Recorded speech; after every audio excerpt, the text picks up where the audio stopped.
jaamacadda ku taala dalka Malaysia ee Lincoln ayay maanta si toos ah shahaadadooda ay uga qaadanayaan marka waxaan ka codsanayaa ardayda waxbarashada heerka labaad ama masterta iyagoo raaliya hal daqiiqo inay istaagaan ardayda waxbarashada masterta waxaan codsanayaa inay kor u joogsadaan hal mar dardaaran haddaad doonaysaan talo wanaagsan talada ugu fiican waxa weeyaan walaalihiina inaad ku dayataan waxbarashadii ma dhammaanina halka aad ka sii wadaan heerkii labaad iyo heerkii saddexaad aad gaarsiisaan walibana jaamacadda Alfa oo jaamacadda kaliya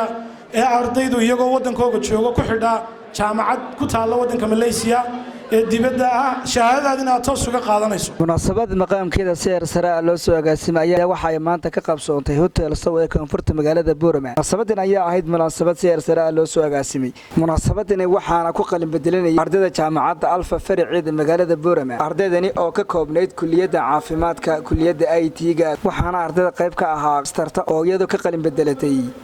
jaamacadda Malaysia madashani ayaa kulmisay siyaasiyiin aqoon-yahaniin maamulka gobolka iyo marti sharafta qaybada kala duwan waxaana munaasabada kala soo qayb galay mas'uuliyiin ka socday jaamacadda Alfa fariceeda magaalada Hargeysa gooreen ka hadlay kana warbixiyay gudoomiyaha jaamacadda Alfa fariceeda magaalada Boorama Cabdishakuur iyagoo gabiyaanba mas'uuliyiintii iyo siyaasiyiintii ka soo qayb galay ay halkaas ka sheegeen inay jaamacaddu ku tallaabsatay horumarka dhinaca waxbarashada mar waa la idin sacbinayay laakiin yaynaan iloobin waxaynu ilowsanahay behind the scene baa la dhadaa qofka ka dambeeya inaad guusha inta leegalka soo gaadho marka hal daqiiqo hayga raalay ahaadaan waxaan codsanayaa waalidka qof kasta oo maanta arday u qalin jabinayo waalidiintu hal daqiiqo ay noo sare kacaan waalidku ha sare istaago halka dambe fadhiyaan waalidku ha inoo kacaan allaha iyaga ka bixinayay ducadoodii baad maanta halka ku joogtaa sacabka waalidka ha loo garaaco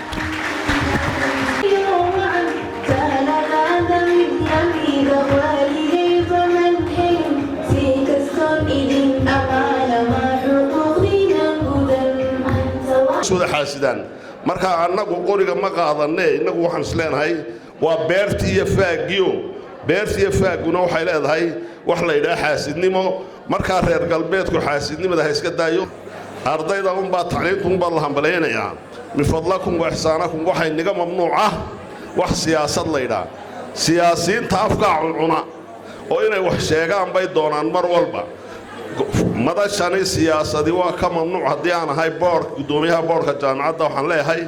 madashani wax siyaasad la yiraahdo loogama baahna waa fikirkayga oo waxaan rabaa inaan maadaama ninkii bilaabay horumarka shaqaalaha dawladda xirfadooda iyo aqoontooda inaan kor u qaado inta iyagana waxaan rabaa inaan jaamacaddan laftigooda ku tababaraan iigu jirta qorshahayga haddii ilaahay yiraahdo burbuun waa hayaan wixii sababta taala ilaahay un baa subxaanahu wa ta'aala dhan bini aadamku markuu xukun qabto waa laga cawdaa laakiin waxa laga cawdaa intaas wadda jirto laga cawdo qofkii magac xilkiisa ka soo bixi waaya dacod baynu ku bedelnaa insha Allah ta'ala qaladku qof sameeyana ummadda looma caambaareeyo shir ma jira oo inta la galay reer hebel galeen ilaahay reer hebel oo caynkan ku sameeyay ma jiro inaga ma suurtooda walaaliya waa qof isagu xilkiisii garan waayay ixtiraafna waynu heli doonaa insha Allah ta'ala saddex wadan oo Soomaaliya oo ku jira United Nationska oo igaad ku jira oo AU ku jira oo dhigi doonaa insha Allah sida imtixaanka gudoomiyaha jaamacadda Alfa faraceeda Boorame uu soo gudbiyay diiwaangeliyaha guud ee jaamacadda Alfa markii aan ku qanaacay warbixinta natiijada qalin jabinta ee uu soo gudbiyay hormoodka guud ee waxbarashada jaamacadda Alfa markii aan arkay sharciga jaamacadda Alfa cutubkiisa 5aad qodobkiisa 8aad nambarkiisa 3aad digriga 1aad iyo ka 2aad saacada laga bilaabana ka mid tihiin aqoon-yahanada jamhuuriyadda Soomaaliland shahaadadooduna tahay mid sax oo dhammaystiran. waddankeena waad ogtihiin shaqadana waad ogtihiin sida lagu helo waxaan igula dardaarmayaa markaa inaad noqotiin dad hal abuur la yimaada shaqooyin abuurta iyagu laftoodu aan ku fikirin kala haata inay xafiis fadhiistaan meelana siifiye geeyaan tagto jaamacadana waxaan leeyahay gudoomiye maadaama uu tahay boorkii jaamacadda u sareeyay inaad ku darto facultka jaamacadda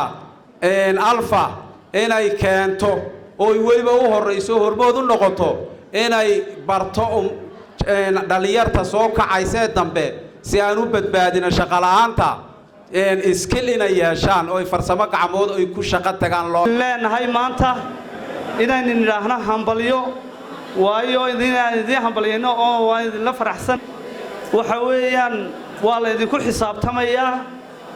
waddanku idinku sugayaa wixii ay soo barteen tacliintu qofka waxbay ka bedeshaa nafsiyankaaga iyo abuurka leh waxay ka dhigaysaa mid kugu hogaaminaysa horumar wanaagsan akhlaaqiyad wanaagsan tacliintu waxay ka keenaysaa mugdi waxayna ku geynaysaa iftiin ma aha mid ma garanaysaa runtii halkan ku intii aad xaqan ku qaadateen ee aad noqotaan dad mustaqbalka u diyaara jaamacaddii ugu horeysay ee jaamacado caalamiya la xidhiidha oo qaybteeda masterta marka waan u hambalyeenayaa macallimiinta iyo guud ahaan jaamacadda alfa ee gobolka Jamhuuriyadda Soomaaliland ka qalinjabiyay dhan waxaan si gaar ah ugu hambalyeenayaa ardayda ka qalinjabisay ee gobolka Awdal iyo gobolka Maroodijeex intii nagala joogta hambalyaan u dirayaa waxaan leeyahay hal abuurku maadaama jaamacaddan hal abuur ay ku soo kordhisay jaamacadaha kale ay kaga duwan tahay ardaydana waxaan rajaynayaa inay shaqadooda ay skillkooga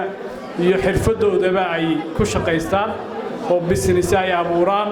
adduunku maanta technology buu marayaa hawl walba iyo ma aragtay qofkii isagoo gurigiisa jooga maxamed qalle cusmaan maxamed farmaajo sayid media magaalada Boorama